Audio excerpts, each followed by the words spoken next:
to the bye week. Again, if you're just checking us out, the intro song, my daughter did that, Prestyn, Prestyn, to give her a plug for her efforts, doing all the instruments and putting that whole thing together for us. Prestyn Smith Music on Instagram, or just Prestyn, Just Prestyn on TikTok if you want to follow her. So nice to get it underway with a little bounce in our step. Unfortunately, Lo, we're at the end of another 17 games now. Yeah. But the first quarter, for all intents and purposes, ends at 2-2. Instead of 3-1 or 4-0, which is what you always want. You want to try to have a winning record in every single quarter. And they fought hard against the Steelers, fought hard against the Chiefs, had 10-7 leads in each game, and in neither could they put a single point on the board in the second half, and that's how they end up losing the game. Just kind of your overall observations of the Chiefs game and the first quarter. I think you could even dig into that. Yeah, I look at this was a great competitive game, especially not having both your starting tackles. You fought, and you fought hard. I look at the Steelers. I think that's a game that if you had to tell me, I think the Steelers probably would win that game. The Chiefs, even in spite of not having everything, they should have won that game. But in spite of not having your starters, in spite of not having a lot of your horses, you played well enough. You look at time possession. You look what they were able to do. You look at the Chargers, how they were, they stifled Mahomes. They were all over it. You watched the way they played in the first half, first quarter, like you said, up by 10, and Chiefs came back. But it was a game they had a chance. They had a chance. Yeah, look, I think there's a couple concerns, right? One is that this is a team that ran the ball so effectively in the first two games. They're the second best rushing team in football in those first two games. And then you start to go through the last two, and, what do we see? We see the Steelers game. It's 31 carries, I should say 20 carries for 61 yards. You're averaging just over 3 yards per carry, and you're toting it, that many times. And you pass the ball. What did they pass the ball in the 20 times? So you got a 50-50 balance in that game, and you're only rushing for 61 yards. Chiefs, even worse. Your balance, you've got 24 rushes compared to 27 passes. So essentially still a 50-50, and you got 55 yards, 2.3 yards per carry. You said it, your tackles are out. I think people always assume tackles is pass protection. No, it's part of the run game as well, especially with athletic as Rashawn Slater and Joe Aldar. So that's part of why the run game wasn't working. But they've got to figure out a way, if they are going to commit to the run, if it's going to be the same identity as all of these Jim Harbaugh, Greg Roman offenses, they've got to figure out a way how to be more successful, because they were the first 2 weeks. They weren't the last 2 weeks, and you've seen the difference. You've halved your point totals. You've halved your rush your yards per carry average. Your designed rushes have gone from the most successful in EPA to the least successful in EPA. And in order for this identity, for this offense to continue, that's got to be solved. I think you're going to find a very frustrated Justin Herbert, and you're going to continue to see, similar outputs, especially in the second halves, when it's a lot harder to run the ball when you're playing from behind, when you're down 17-10 or when you're down 20-10. Yeah, and like you said, the inconsistency in the run game it baffles me, because kind of what Harbaugh wants to do. And, you go a couple times just 3 and out, and just you're throwing the ball, especially with a guy who's injured. To me, that game was about field position too. And you had a situation, you pinned them deep. I'm not disappointed in that 4th and goal. They went for it. Unfortunately, you stay up. The receiver stays up on that catch. If you don't fall down, he walks in the end zone. It was a great play call. You're up 17-10. We talked last week. I said the first team to 17 wins this ball game. I knew that this game was 17. I said if Chargers hold them on 7, they win this football game. So I understood why they went for it. Went for that because you get 17. Now your defense can play differently instead of by 3. So I looked at that game. The run game has to get more efficient. But guys are taking turns missing blocks. You watch, it's a breakdown here. It's okay, man, the guard missed this block. The run game is non and void. It's 1 yard, 2. The running backs are making moves in the backfield. The defense is creating a new line of scrimmage. You're getting beat up front. Your guys are taking turns, missing blocks, and plays that should be 15 or 10 yards or 4 yards in a cloud of dust are now 1 yard or 2 yards.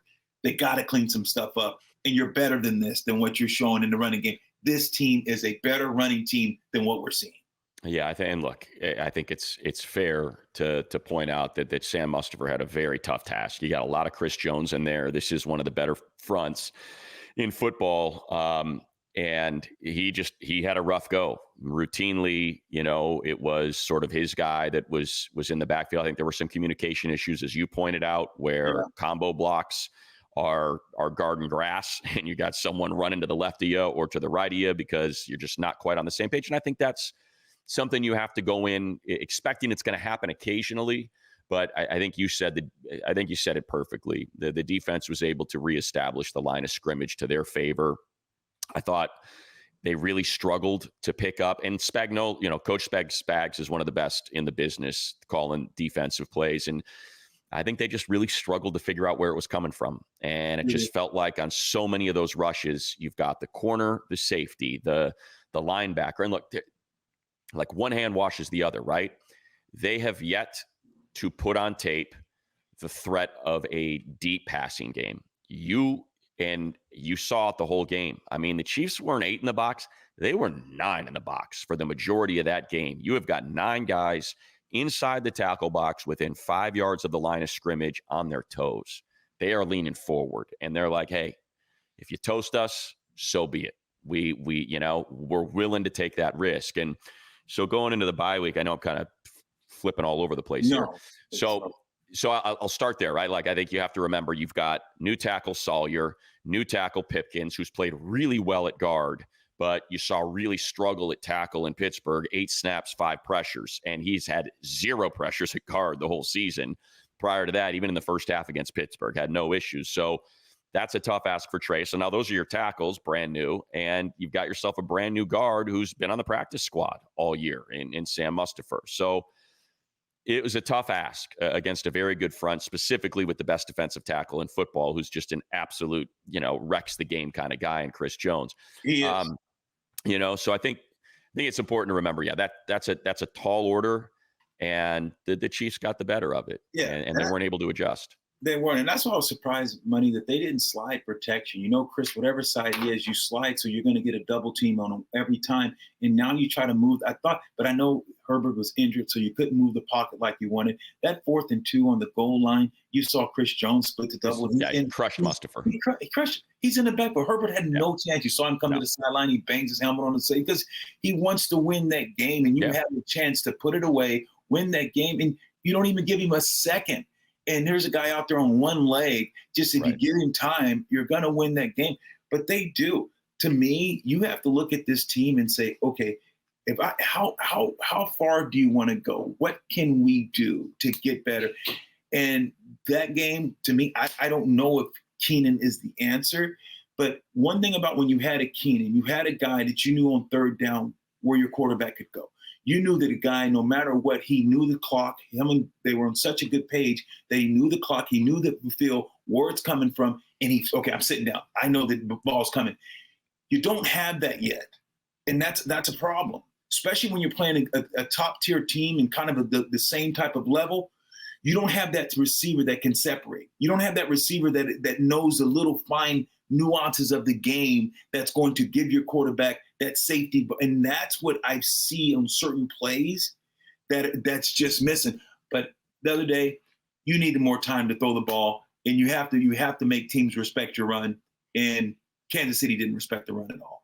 Yeah.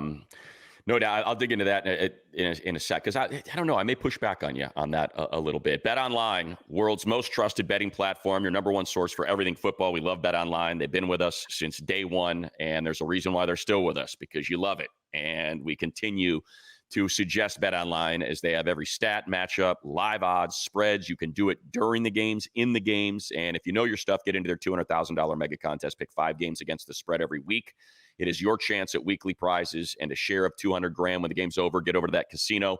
Their online casino's got blackjack, poker, 150 slot games. Hit the website up today to get in on the action. BetOnline.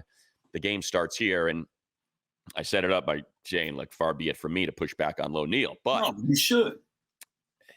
like this is a hot take, and I understand it's a hot take, but I think Ladd does everything Keenan did, only better. You see the explosion. If you just go through all of his routes, he's available. He gets it, man. His routes are crisp. He's peeling off a Drew Tranquil for those extra 15 yards. Keenan's the kind of guy that would get that because of just where he is in his career.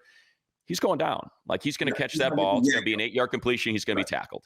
Ladd's the one that gets you the extra 15 yards. Seeing Ladd in the end zone, having that, if you go back and watch that touchdown, Herbert lets that ball go while Ladd is completely covered up by Brian Cook, whose back is to the play. And he is able to figure out, okay, I know where Herb's going, and I'm going to get down, and he got that touchdown. And so I think Ladd is doing everything that Keenan was, and a little bit more, I think, is there because of the juice. What they really need, Lo, is they need DJ Chark to get off the IL, man. They have got to stretch this thing out. They need a 4-3 guy to open things up. And look, Ladd's a 4-3 guy, but I think the way they're using him is that Keenan role, right? It's spot routes, it's choice routes, it's you're so smart and you're such a good route runner, and you and Herbert kind of have this thing going. This is how we're going to use you. And I think what they need is that just Mike Williams, get down the field and open this thing up, man. And I think in the case of Chark, if you go back and watch his season last year with the Panthers, as bad as they were, he's just running nines. He's running nines, and he's running goes, and he's running posts. And they have got to get defenses to honor the deep ball because, look, it's all kind of connected, right? Like, Herbert's getting pressure because they're bringing pressure. They have no problem playing man-to-man on these guys with a single high safety. Like, they were showing a 2-high shell in so much of that game. And by the time the ball is snapped, Reed is even with Chris Jones. And he's like, I don't care, man. It's single high. It's Cook the whole time because they had no fear. So that's how you're getting the extra rusher. That's how you're getting more pressure because they don't feel like their corners have to play off. Now their corners are playing press, and they're there to make some tackles. At times they're blitzing off the slot because they don't have any fear. So everything is connected. And I think so much of this can be resolved by finding more of a downfield passing game where we can get this thing to open up a little bit and breathe so you can get those running lanes and you can get Herbert that extra half second to second that Coach Harbaugh was talking about. Yeah, and you're right that if you play in man-to-man coverage, you got to be able to get teams out of man-to-man coverage. Yeah. You can't, if someone's going to play you press man all day, you got to beat them. You got to take some shots. You got to let the ball go. And that's where you got to have, like you said, someone that can stretch the field because teams are just going to sit. If not, they're going to put 8-9 guys in the box and dare you to run the ball and dare you to throw the ball. But until you show them that you can, they're going to continue to press you, continue to beat you up and do those things. And yeah, I think Ladd is I think the speed you see him catch that ball and was leaving people. If he was leaving. It was like, dude, this guy. I was shocked with the speed that's in the open field, running by, and the safety at an angle, ran by him, ran by the corner. That was like a huge play. I think it's about Keenan. Is this that you got a bigger body, you got a guy that can go up and do certain things. But I think, far as route running and the speed, I think Ladd has the speed, that extra juice, like you're saying. But then if the Chargers are going to get what we believe they can get. And it's not necessarily a Super Bowl. It's to compete, to have a chance at the playoffs. You got to fix some things. And guess what? You got to have to figure it out with backups. You look at some teams that are in the league and you watch some of these teams with backups, they're finding a way. Hell, 2 weeks ago, the Rams find a way with 4 offensive linemen at third and fourth string guys to beat a Niners team. So it happens. You have to be able to say, look, if you have a quarterback of Herbert's talent and of that caliber, you have to give this guy a chance to be great. He did not have a chance to show his skills and his ability because he's injured and he can't move and didn't have the time. It's tough. It's tough sledding. But in spite of that, this defense and the team, there you go. What they did, they played well enough money to win this football game. Yeah, you hit it there, Lo. To make sure that if you told me at 2-2, you gave me the option. Hey, or how about this? You gave me the option. They're going to be 3-1. They're going to be winning games 31-28, hanging on by fingernails, still haven't quite figured out the defense. There's explosives all over the field. And it looks like the last 3 years, I'd be like, man, I know how this looks, man. I know where this is going. I've seen this movie before. But at 2-2, and the way Jesse Minter is coordinating this defense, man, and the way that you're playing with no Derwin James, no Joey Bosa, Christian Fulton, who just signed in the offseason first. Tarheeb's still a rookie, 5th-round pick as your starting slot corner. Like, you've got no Junior Colson. You got a banged-up Deion Henley. And it's basically one explosive play. It's not a busted coverage. It's just, Christian bit. And the guy's a 4-2-2 guy. And he took him to the woodshed. And that's it. That is it for 3.5 quarters.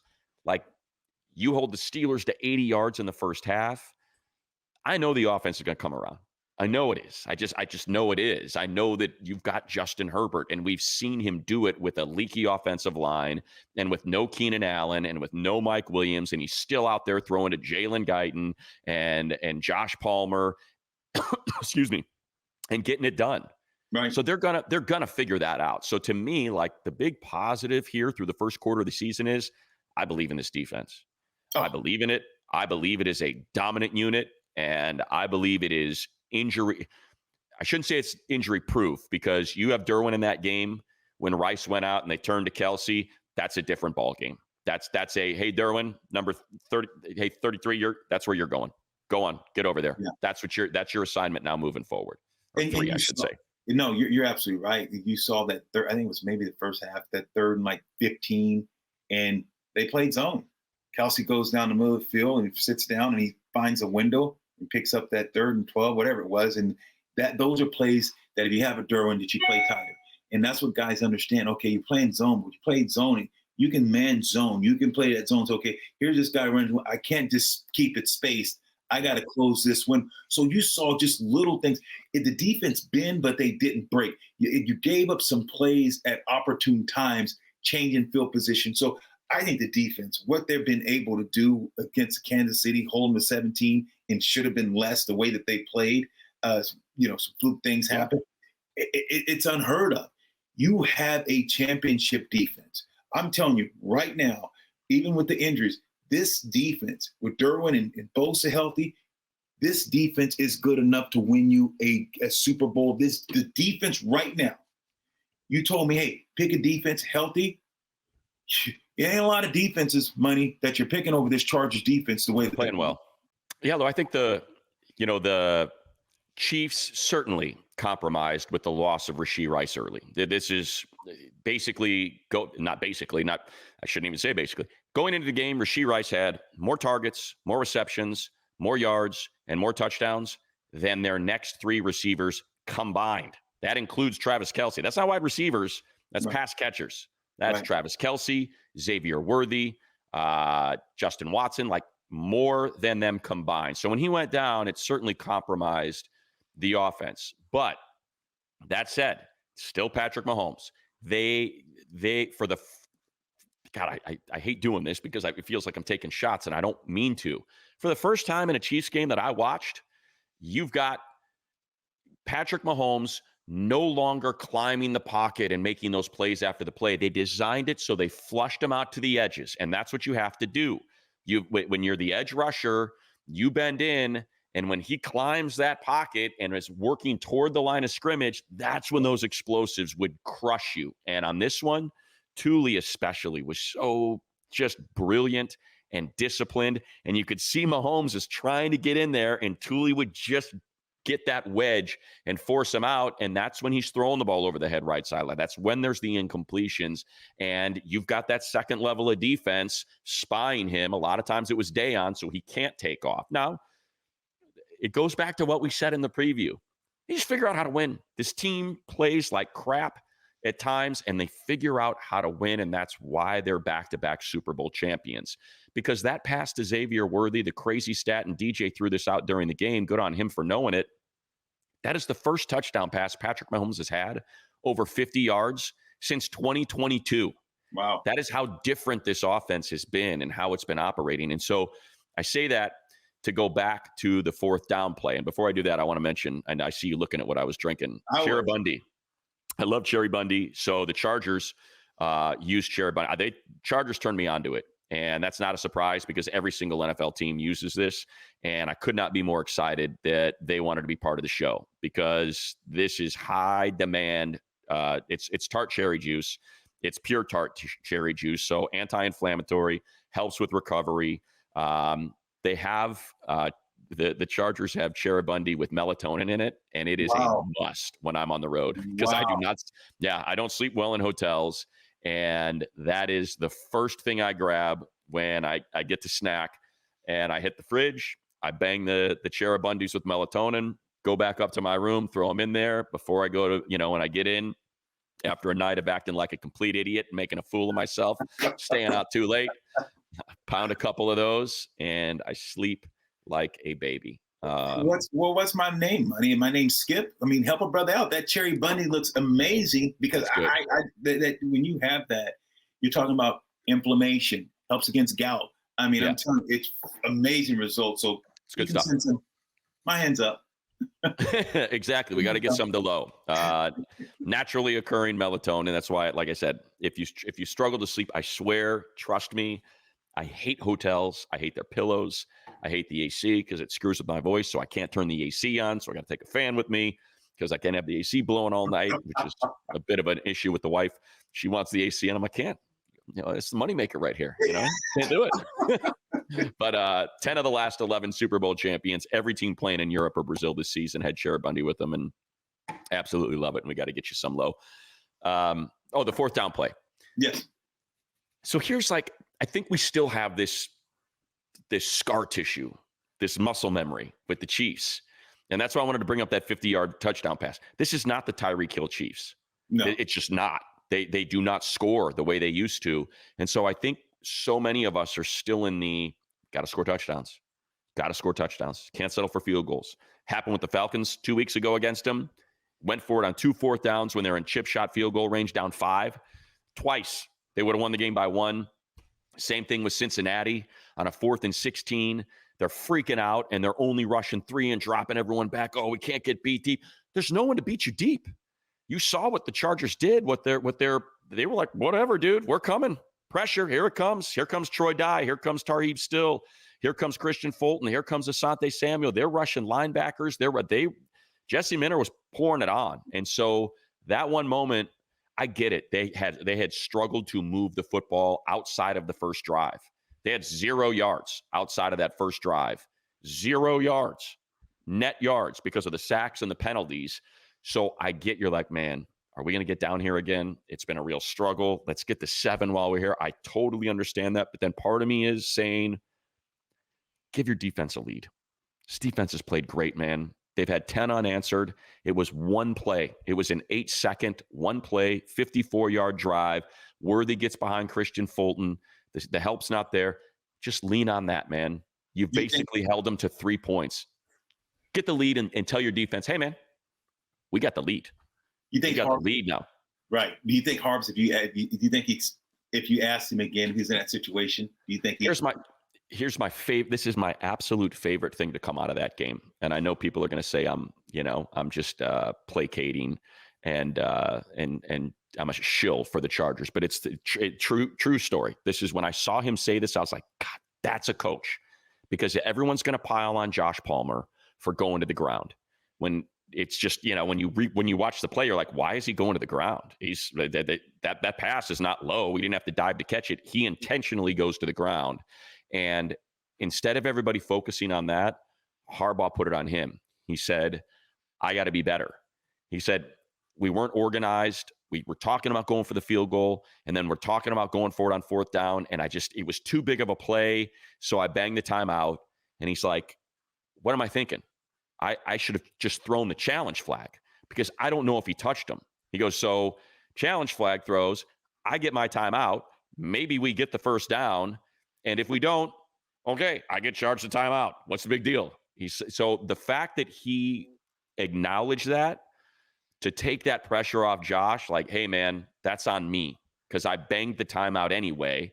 It cost us the timeout that we could have used when we were trying to make our last stand and didn't have it anymore. So they were able to kneel it out after the 2-minute warning. And now, lesson learned. I gotta be more on it moving forward. And I thought that was such a big, like, if you're Josh Palmer, you're walking up to coach after you hear that on Monday and saying, hey man, appreciate you, appreciate you Right. for taking that off of me. He fell on the sword. Wow, that is a profound statement. When your coach is saying, "Hey, organization on me. I'm gonna take that. The buck stops with me. Hey, Yeah. I should maybe bang the challenge, do this, and maybe have an opportunity, regroup, brainstorm, and say, let's come up with an opportunity. Let's either kick the field goal or go for it." But that's kudos to coach when a guy can do that and say, "Look, I'm gonna dismiss this guy," and he knows in his heart, Harbaugh played this game. Josh, stay on your feet. Right. Can I catch the ball? He was thinking about catching it first, so he just wanted to make sure he catches. And then, he goes to the ground. You got catch that, grab that, snag it, run it into. But Harbaugh's like, no, let's do it because we still had an opportunity. That's not the play that lost the game. In the fourth down by going for it, that's not the play that lost the game. It's different plays hearing on everyone. You win as a team, you lose as a team. And I think that's when you have a great coach that's saying, I'm going to fall on the sword because I'm the coach.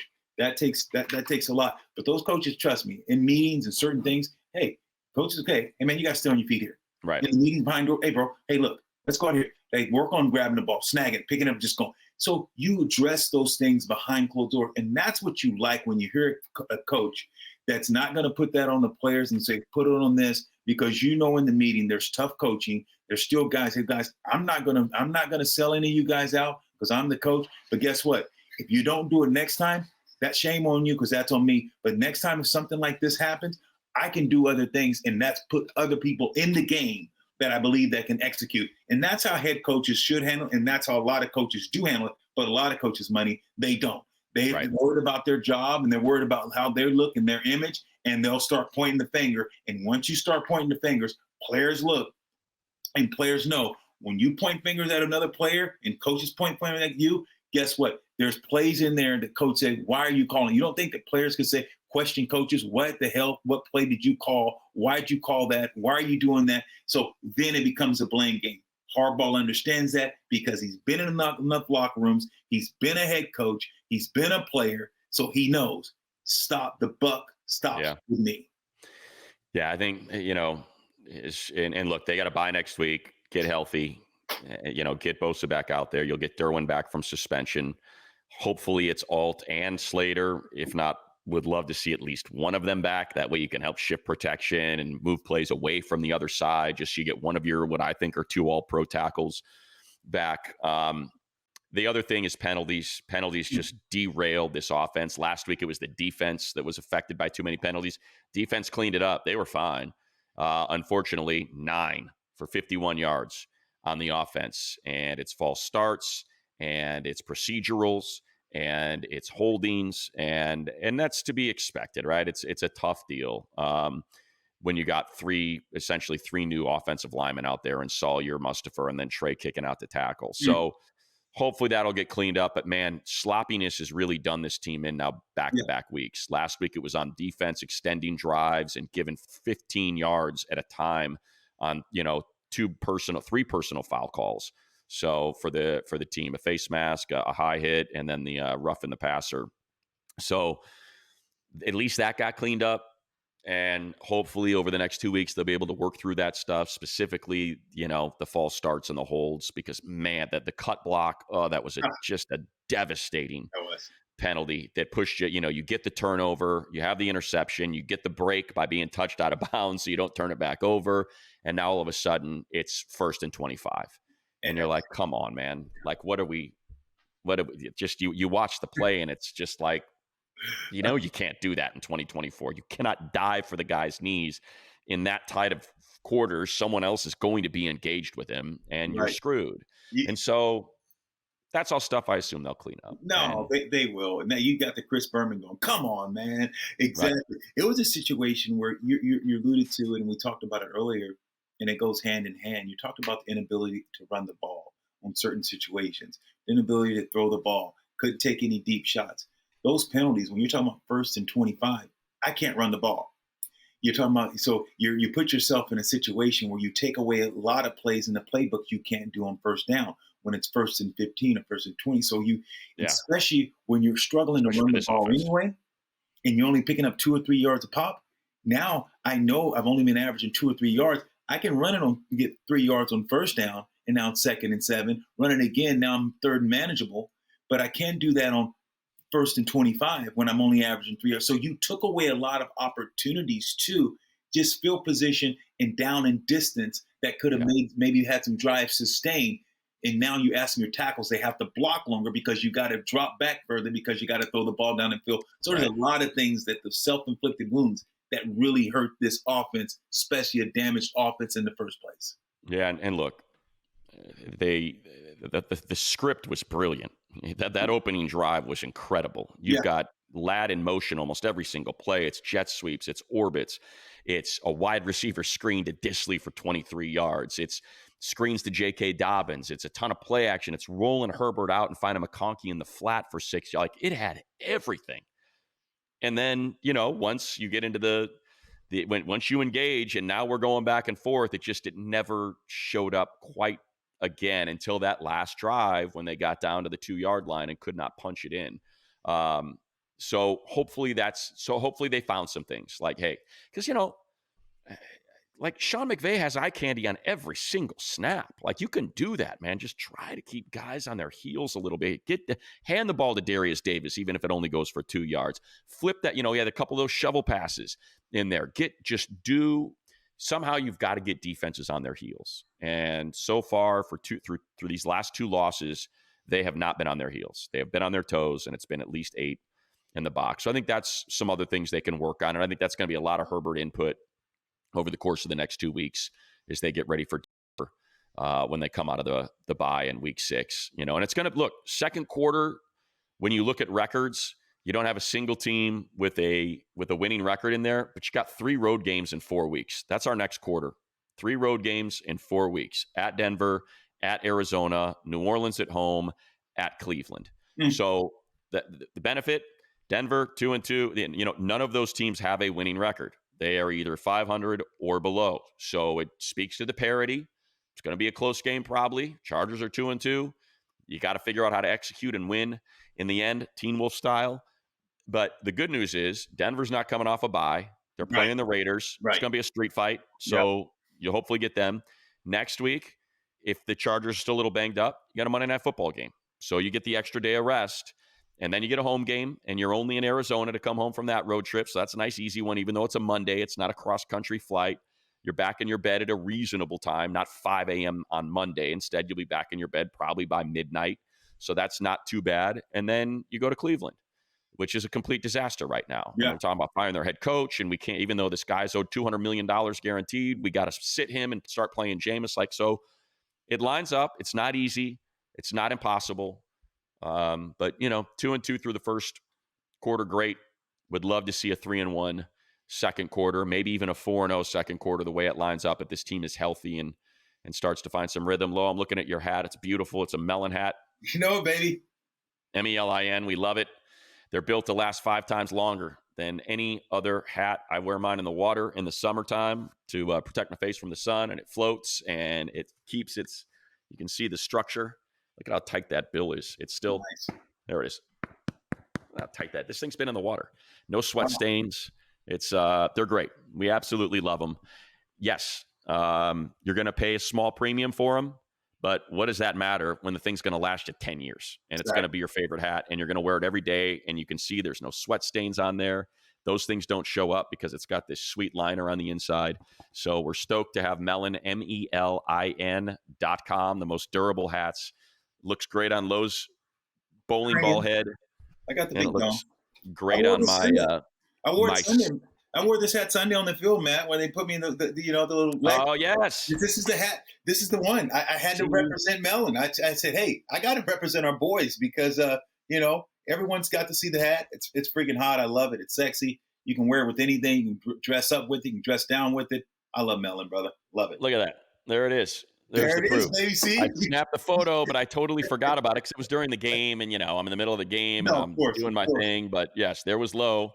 on a field being celebrated. That's me taking a snapshot of the scoreboard. There we go. And there's that Melin hat. But it was great to see. I wish I could have seen you down on the field. It's just, I got the 2 hour pregame show and all that. You had the game going. I was really ticked because I got the crowd all fired up. You just made that, 4th down, and you're like, okay, they're going to keep them down here. So I'm like, let's go. Freaking Kansas City drives to be. Travis Kelce, he's looking over at me, and he's like, gave me the thumbs up. So I'm thinking that he's like, oh, watch this. And I'm like, waving him off. He goes, what? I'm like, yeah, come on, let's go, Chargers. So it was all, and then I said, what do you do? What do you do? So tough loss, man. Yeah.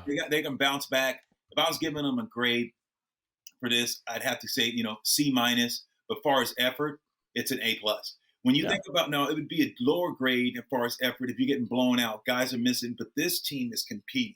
You can't give them a B, you can't give them an A, but for effort and the way that the scheme and how this team is playing collectively, you got to give them a great grade. Just because of the record, though, you say that C-. But it got some tough sledding ahead. Just get healthy.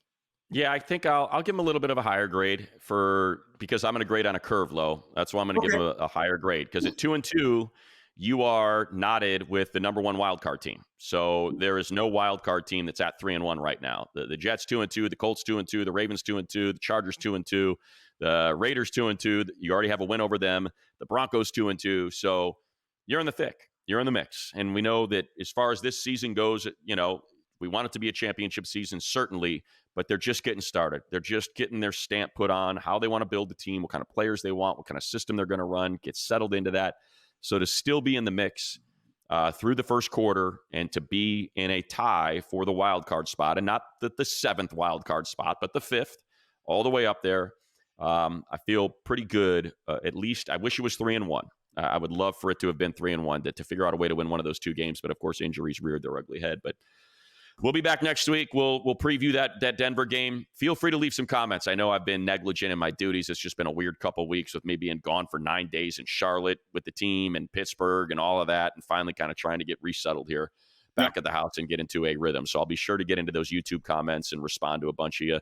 Please, if you don't mind, write some reviews on Apple, if that's where you're getting the podcast. If you rate and review, it helps us just kind of move up the ranks there and spread the word on Bleav in Chargers. So however you consume it, we cannot thank you enough. We appreciate it. Appreciate our friends at Melin, our friends at Bet Online, and our friends at cheribundi, which we absolutely love. We got to get you some tart cherry juice, get some taken care of there. But thanks everybody for downloading, for streaming, for listening, for commenting, for reviewing, for rating. It means a lot to us. And we'll be back again next week. Bolt up. Let's go.